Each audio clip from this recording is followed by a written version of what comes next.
it's our job as coaches to put them in the right positions to be able to do that. I think the biggest farce going is that to create explosive, every throw has to be 55 yards. That's not really the case. You can watch whoever you want.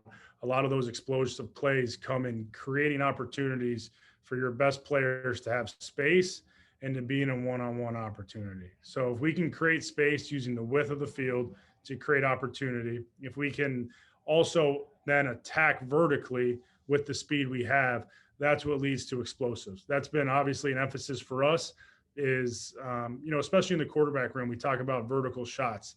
Look, if we call a vertical shot on 2nd and 2, we have to be able to manage the situation. If we don't get the right coverage, if we don't get the look we want, we have to be able to get ourselves into an efficient play and move the chains, because then we can call a shot again. All right, because we're moving the chains.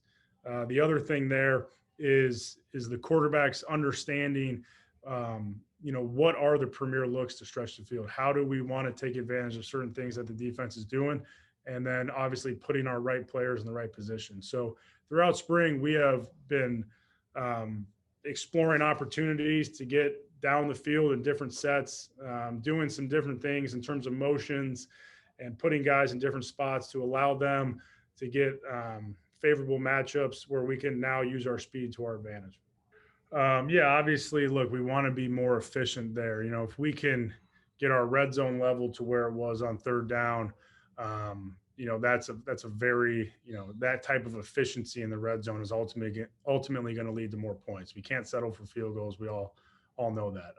In terms of studying what we did, I think, the biggest takeaways from that is, one, when we were at the best in the red zone, we were able to run the football. Okay. When we struggled in the red zone, it was because we were trying to force the ball into the end zone. There are completions to be had that happen in front of the end line that can result in, look, if you're on the 10-yard line and you get 7 yards, you just took 70% of the field that's left and took it away. All right. So that's a huge gain from the 10.